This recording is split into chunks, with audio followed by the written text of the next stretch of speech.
This is the world's largest Ugandan Rolex, and everything you see around me here is the official attempt at setting a Guinness World Record. In order to set a world record, Guinness World Record requires that the Rolex is going to have to weigh in at an insane 200 kilograms. To understand how large that Rolex would be, the average Rolex weighs 100 grams, or 0.1 kilogram. To make a Rolex that weighs 200 kilograms would be the equivalent of making 2,000 Rolexes, which I'm about to explain how crazy difficult that is. Now, the main components of a Ugandan Rolex are a single chapati, a fried egg, and filling.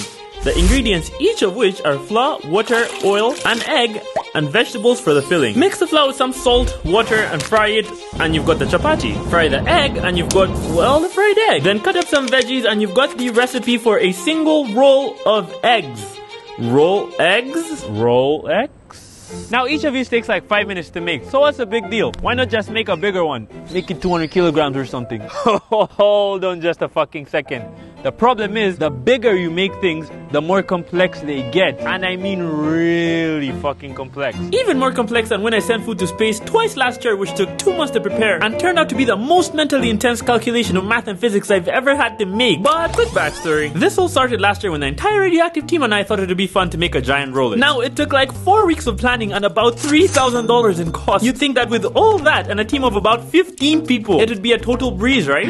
It was a giant disaster, and between the heat and mechanics that entail making a singular large food item, the chapati got burned literally minutes after making it. And we all just kind of gave up. Well, at least most of us did. It's okay, not bad. But to be honest, I really didn't want to give up on this video. To everyone else, it was a simple experiment, but to me, it's more than that. It's my life's work. My purpose. I wasn't really born gifted in this life, and growing up for me was really hard as a child. I never really had that many friends. This YouTube channel is all I have, and my videos are something I'm actually good at and I really enjoy. I gave up on college and the chance at ever having a normal life, and so giving up at this stage just seemed like me giving up on myself again. The way I saw it, this is my chance at achieving something and actually making something of myself. Now, it's taken 1 year of planning, hundreds of tests and hours to get to this point, but I think I finally have a solution to taking this large vegetable wrap down!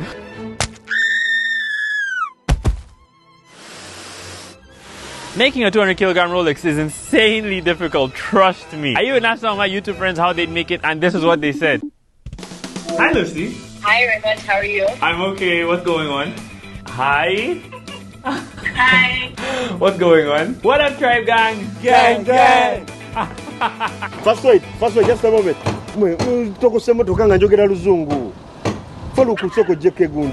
Lucy, how would you make a 200 kilogram Rolex? One Rolex, 200 kilograms. Go. First of all, I'll need like a team of maybe 200 people. Okay. I think you can cut it in the middle. Pulling the Rolex like with the egg. You join it and then you roll it together. The heat is the issue, so I think you would have to make like a giant tray and maybe like heat it up. You can definitely try. No, you can't. Are you stupid? Come on. Wait. First of all, the important thing for me, any Rolex to come off, my Rolex guy has to be hired. Okay, Martha came over. Hey. How would you make a 200 kilogram Rolex? Go. I think I would start with like firewood. I would use a gate. Oh, as like a frying pan? Frying pan. I get my gate at home and I put it down. Like you break the gate I'll off. need to speak to a really creative guy. My Rolex guy has to be hired. No. I tell you what you do. See what I mean? There's one reason none of those ideas work, and I can't believe I'm saying this ever since I dropped out of school. But science. And what I mean by science is there's little tiny molecules of flour and water that make up the entire chapati. And between those flour and water molecules, there's bonds that hold them together. Those bonds are what hold the chapati together so it doesn't break. So what happens when I try to lift the chapati off the pan like this is I'm pulling upwards, the chapati's own weight's pulling downwards, so the bonds try and hold the chapati together. During the process of frying the dough when it's time to roll the sides of the chapati, if that tug of war isn't too much, then you can lift it. But apply too much force and those bonds start to tear. And this happens. Now, Now, the reason I was able to lift a smaller chapati like this is it's small. It doesn't weigh that much. So when I try to lift it, the buns inside are able to take both the force and the weight and keep it intact. Now, the reason the bigger chapati tore is because it just weighed so much between that and the force needed to lift it, the buns just weren't able to keep it intact. So when I tried to lift it, this happened. And what I just showed you was for a slightly bigger than average chapati. Imagine a 200 kilogram one. That would pose all sorts of issues. Try to lift it on more sides, it would tear. Just on more sides. Try to make it thicker, it would still tear. Roll it too thin, guess what? It would still tear. Because no matter what you do, there's no way of strengthening the buns of the chapati inside of itself. We even tried adding more ingredients like eggs and vegetables to try and find the secret combination that can keep the chapati together. And you know what? Nothing worked. But Raymond, if it's so hard, why not just make 2,000 chapatis and add them together? Well, apparently you can't do that because to qualify for a world record, as stated by Guinness World Records, it must also look like a scaled up version of normal food. I apologize for the aggression. I'm getting help. So basically, it has to be one large chapati and not many smaller chapatis put together. So that's not an option. In short, the reason making a 200 kilogram Rolex is so hard is because the chapati is basically impossible to make. It's like 90% of the hustle, if not 100. The chapati itself is so weak, you're always trying to avoid it tearing at every step of the way.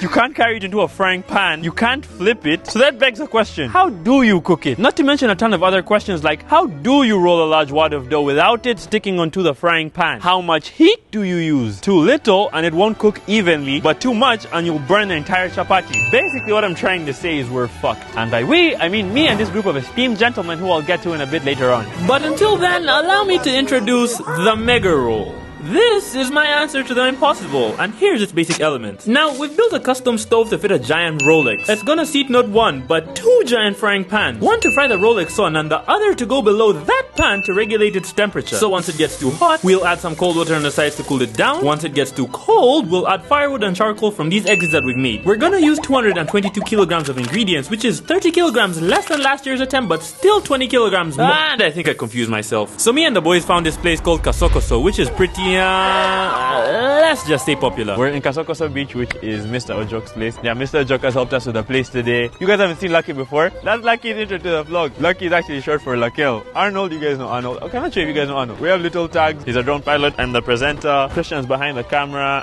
I'm gonna break his hand. And while the four of us were filming, the rest of the team was mixing the ingredients for the dough of the official attempt. And once that was done, we had to weigh it, which we're transferring the dough onto the boards where we're going to roll. That's a giant pin that we made specifically to roll. The dough was 150 kilograms. All we'd have to do is top up 50. And in case you're wondering what we're doing here, we're pouring cooking oil so that dough doesn't stick on the boards, which was a major issue last year. And you might also be asking yourself why we're rolling on these boards in the first place and not directly on the pan. Well, that's because dough is pretty tough. When you try to roll it on any surface that isn't rough, it's basically like every time you apply pressure, the entire wad of dough moves, right? We came up with a solution of using MDF boards. Once you roll on a rough surface like this, very easy to roll the dough and make it flat. Speaking of which, once the chapati was flat, all we needed to do was to place the upper pan onto the lower pan, which had been preheating all this while, but that wasn't an easy task. Okay. So I don't like the... Fuck! I feel like it's gonna snap and like spread shrapnel everywhere. Yeah, my pancreas. I kind of needed that. I kind of needed that, bro. Can you put that back in? And even if this thing looked like it was about to make this planet 17 bodies lighter, it surprisingly sat really well. And that was the easy part. The tough part is how we're gonna transfer the dough onto the pan. Somewhere along the way, we came up with the idea of removing the boards from underneath the dough. Huh, this looks pretty similar to... never mind. Maybe if we try to turn the sides of the... Fuck it, who am I kidding? So I have good news and bad news. Good news is we managed to cook the chapati. Bad news is we fucked the entire thing up. It looks like we have 152 kilograms of dough that it looks like kids just were fucking around with. However, there's good news. I found out that the thinner the chapati, the more ready it gets on either side. This is a big loss. It's a ton of money, but we're gonna try and make it thinner the next time. So I guess for now it's back to the drawing board. Okay, we're back to the drawing board. And by that I mean we had to start the entire process again with a few slight modifications. So you know, after mixing and weighing the giant giant wad of dough, we're supposed to roll it until it's flat, right? And if something here looks different, it might be this new platform we've constructed so we'd have better leverage while rolling. And the reason that's important is a chapati is supposed to look round, and I'm not sure what to call this from last time. Okay, so granted that works on the chapati's round now. We still have the slight issue of transferring it onto the frying pan. And since carrying it on boards and removing them from underneath doesn't work, we're going to use a different strategy. You see this giant log looking thingy? Yeah, that's a rolling pin. We're going to wrap the chapati on top of it, carry that same pin, and unroll it onto the frying pan. Okay, we're starting carrying the dough. It's 122 kilograms. It's really heavy. So we need the combined force of all these guys. We need the combined force of everyone to carry the dough and place it on the pan. Okay, this sounds like a better plan, right? But if so, why does it look like we're getting stuck here? Well, that's because we learned the hard way that this idea only works in theory. So while the dough is really heavy, remember that it's also really soft. So while we're carrying it, it's busy bonding and forming a new shape, which is kind of impossible to unroll back into a circle. So at this point, you could probably guess where this is gonna end up, which is super annoying. Remember how much I said this video cost last year? Yeah, well, we've already done that twice in the space of like 2 days. Now the good news is, ever since I left college years ago, I've been saving up some cash doing odd jobs like freelancing on this site called Fiverr. So I'd say I've saved up something like 7 grand. But the bad news is, between the ingredients, paying everyone, and fixing the equipment every single time we make the Rolex, we've used like 5 grand. So as you could tell, we're dangerously low on cash, okay? So we could give up now, which would be the financially smart thing to do, but it'd just be so cool to win a world record for my country. I know we're still stuck at stage 1. We haven't even yet figured out how to fry the giant egg, or how to roll the chapati, or even more importantly, how we're gonna weigh the goddamn Rolex. But I say fuck it. Why not? So what if we fail? That's not gonna erase everything that we've been through. I've had such an amazing experience, from spending weeks at a time to eating roadside food for weeks. I just genuinely feel like I made a new family in Kasokoso. I was actually thinking, after all of this, maybe I could move in with one of you guys. Maybe we could talk about moving in sometime later. But even though this fails, I just want to say that I love each and every one of you guys, and I'm super proud of you. Alright, there's nothing to see here. Let's get back to work. This is the official Guinness World Book of Records attempt for the largest Rolex in Uganda. Hopefully this is the last attempt and final. We have everyone on set. We've cleaned everything. I present to you the team for the largest Rolex in the world. Let's go! Remember those esteemed gentlemen I mentioned before? Well, just like in the Avengers, before every good mission, you need an even better team. Well, first up is Felix. Every good team needs a good leader. Think of him as our Captain America. He's super dependable, noble, and also when anyone fucks up. Next up is Waswa. He's our T'Challa, our Black Panther. He's super intense and nothing gets past him. Then there's Damage. He's kind of the Groot of this team. He doesn't really say much, he's just kind of always there. But you need some extra muscle and he's your man. And speaking of muscle, this is Mark. He's the bronze of this operation. He's our, you guessed it. And then last but not least, there's always the guy that started it all. The guy that brings the entire team together. And even though I badly want to say I'm Tony Stark, I'm more like Nick Fury. But that's not even to mention the rest of the team of chefs from Kasokoso, who are kind of like the heroes that showed up at the end for the final boss battle. And together, we make the role. Fuck it, I can't even get myself to say it. So after the mandatory superhero slow-mo walk, we got back to work on the official Guinness World Record attempt, and since everyone knew this would be the last attempt we could afford, they were all super intent on making this work. Now on one hand, we had a couple of hard-working chefs, and on the other hand, we have a direct opposite. I don't know what the fuck these guys are talking about, but we're trying to break a world record here. What do you guys have to say for yourself? Where do they look like they've been arrested, bro? They're stealing on you. Remove your shoes, remove your shoes. So while these guys were doing God knows what, the rest of the team quickly made the dough, which we all know is the easy part, and once that was done, now for the hard part. Okay, so what you see is 9 grown men trying to move this dough onto the pan which has preheated. Oh, and me, not carrying anything. So as you could see, Mark and the rest of the team are carrying the dough while it's still on the board. And if you're thinking, wait a second, isn't this similar to the first time? You'd be correct. There's just one difference. This time the plan isn't to remove the boards from underneath the dough. Instead, it's to have Waswa and the rest of the chefs get onto the pan while standing on these pieces of wood and slowly slide it off the board and onto the pan by tilting the board from one side. Now, I should mention, there's just one issue.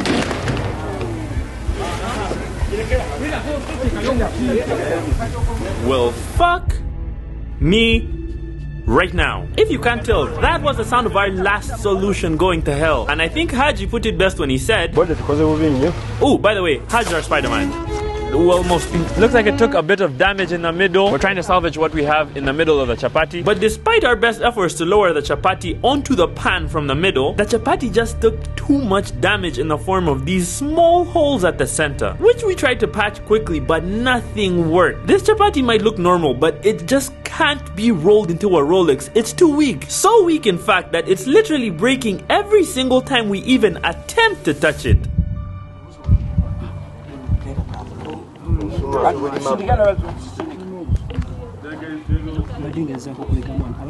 Now, in the middle of all this chaos, it just seemed like we needed an emergency roll Vengers assemble. How long is it going to take you to repeat?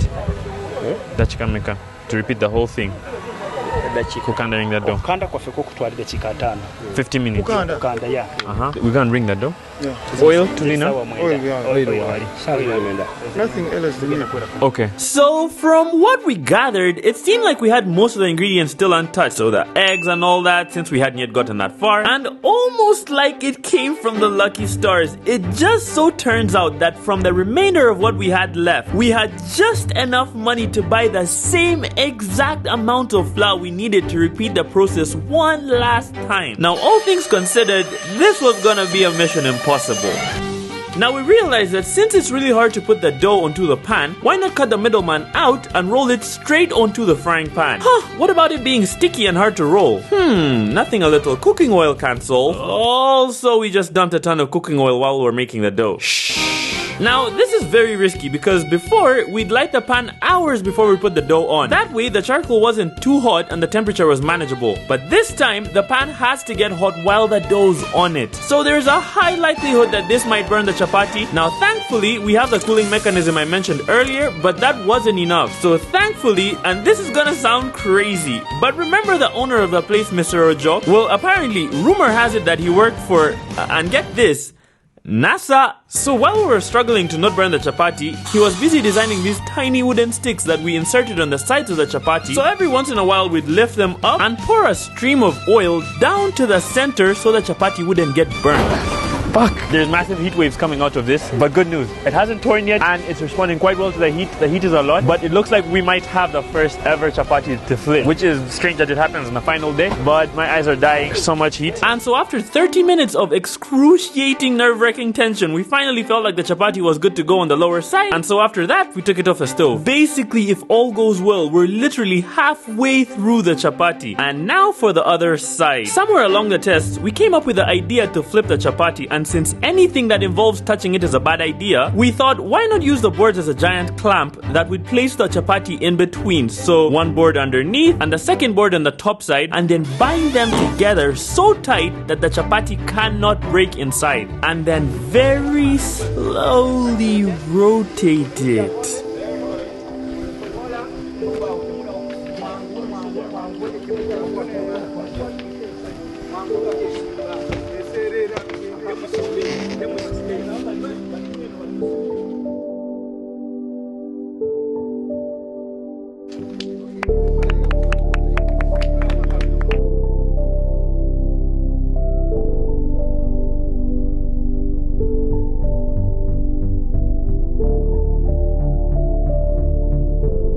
Just honestly look at this beauty. At this point, everything seems so surreal. We don't know what to say. This is our pride and joy. We were so tense at the thought of messing anything up at this point, and so from here on out, it was all hands on deck.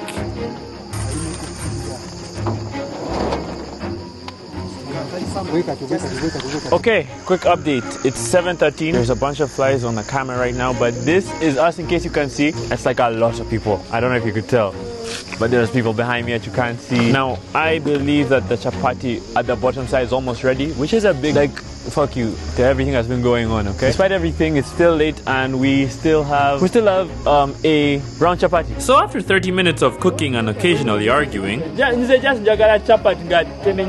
took the chapati off the pan and put it onto this new special platform that we made. And with that said, ladies and gentlemen, we had officially made the single largest chapati ever made in the world.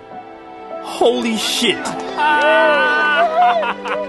Let's fucking go. Today, this is the biggest Rolex in the world. So big, because it's looking so good. And I just want to remind you that the chapati isn't just popular in Uganda or Kenya. It is a big deal in India, Pakistan, basically Asia and Africa. So this is a big deal. In fact, the only one that comes close to this size is the official record holder, who is actually an Indian, but since you're not allowed to apply for 2 world records in the same attempt, that record still stands. For now. Anyway, back to the Rolex. Since the chapati's done, step 1 was officially complete. But now for the eggs. Since it's supposed to be one large giant egg, and we didn't just happen to have a spare mummy dinosaur roaming around, after cracking hundreds and hundreds and hundreds of normal eggs, we thought that the only way these were ever gonna get ready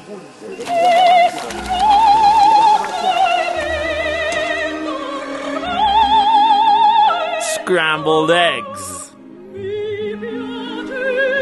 And while that was happening, the rest of the chefs were busy cutting the vegetables to act as filling for the Rolex. And after 30 minutes, the eggs were ready, so we used these giant spades to carry a ton of them at a time and place them onto the chapati, which felt so fulfilling. It looks like the right proportion of a Rolex if you scaled it up, which is exactly what we wanted. Reaching this far just seemed so crazy. And so shortly after, we followed through with the vegetables one at a time. Because remember, we need all the extra weight we can get. Because even if it's less by 1 kilogram when we're weighing it, there would be no world record, and that would be devastating. And so after months of blood, sweat, and tears, we basically had the largest Ugandan Rolex right in front of us. This is a beautiful fucking piece of chapati. I've never seen anything like this. We are going to eat Rolex today. That's the final. Really huge Rolex, I must say. Wow. So step 2 complete. Now let me ask you guys something. You have this Rolex and you have to roll it to look like this. How would you do it? Would you A, roll the chapati really carefully, or B, try to roll the platform that the Rolex is on?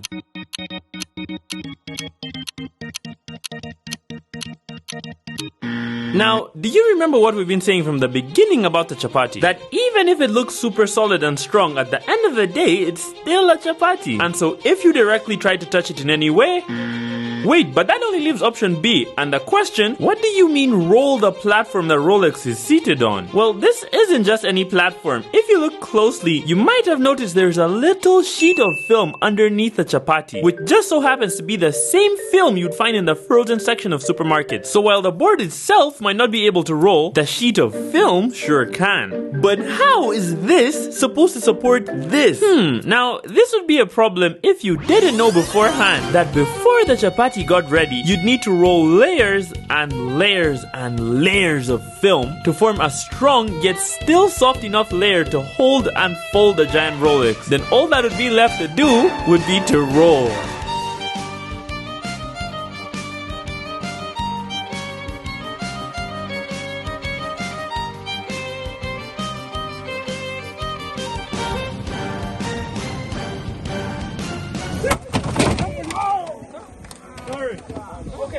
Okay, calm down.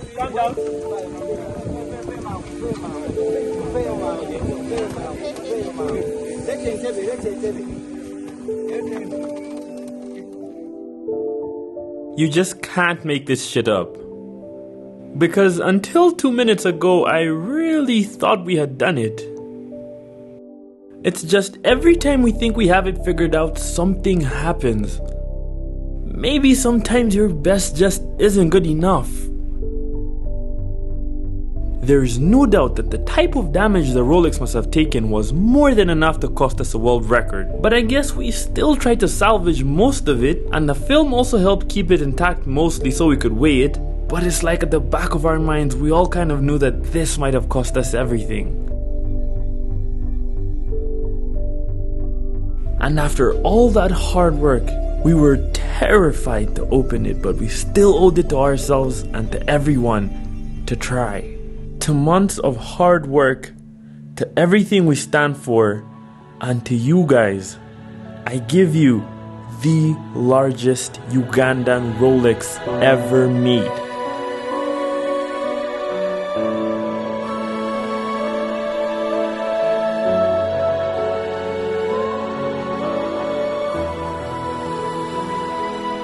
This is a true testament to perseverance and dedication. It turns out that the film wasn't just good for rolling, but it also supported the Rolex during that fall and kept it intact. If that film wasn't there, it would probably break the Rolex in half. Huh, wouldn't you know it?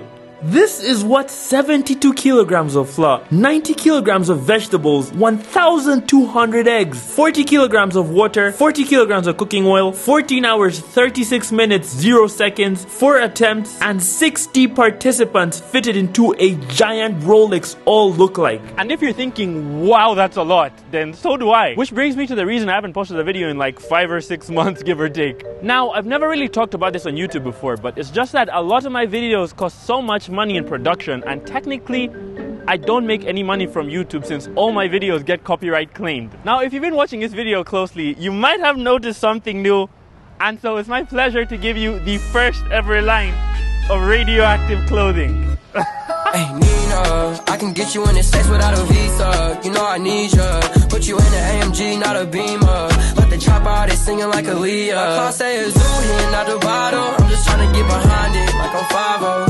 Me and you, that's a crazy combo. This merch means a lot to me. It's my identity, my everything. And so to the ones that have it rough, to the ones that have no fallback, I've been there and I get you. This is for you. This also really helps support the channel to keep making videos like this. So please click the link in the description below and get yourself some of the hottest merch known to man. And now back to the video. This was a very hard task, a very hard thing to deal with, but we are into it. As we said, we are going to Kusonga, we could chop the thing and we finish it. Hey, you heard the man. Thank you so much, man. This is so big.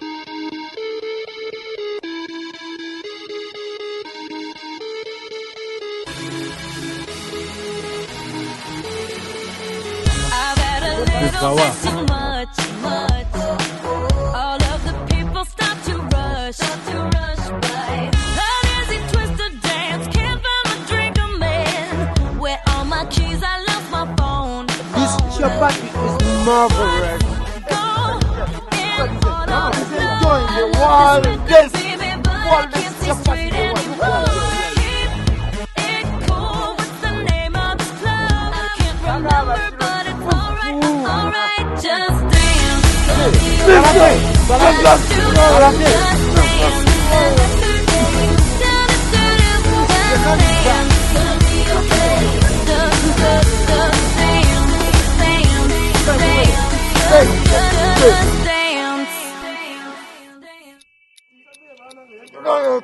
Now, after all this craziness, we could finally tick making the Rolex off of the list. But winning a world record, not so much. I mean, we're literally talking about the peak in human achievement. Something that's so rare that you're deemed the best in the world at.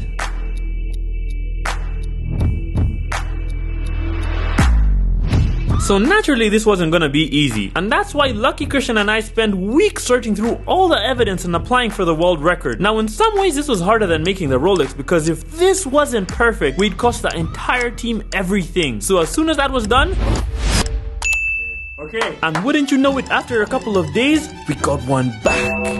And so for one last time, I need some help.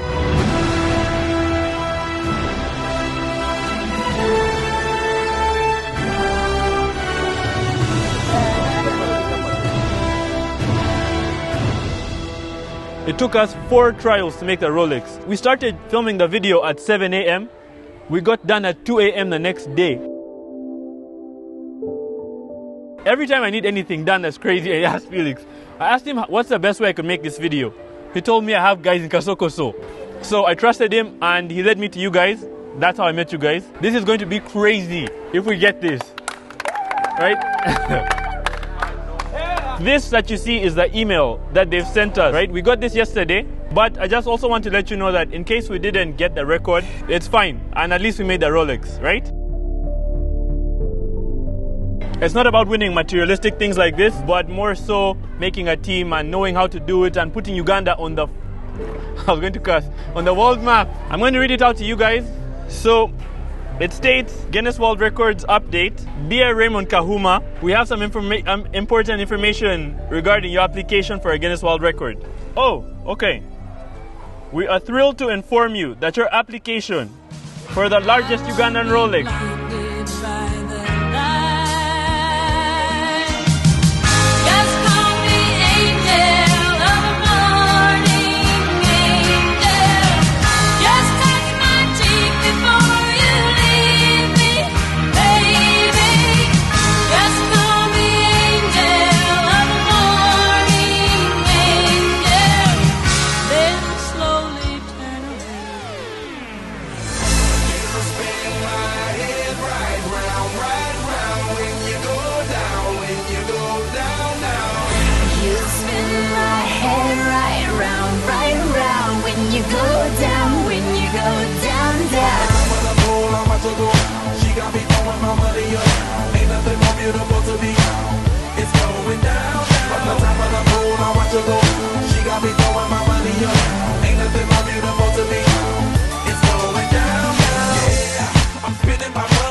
Thank you for coming.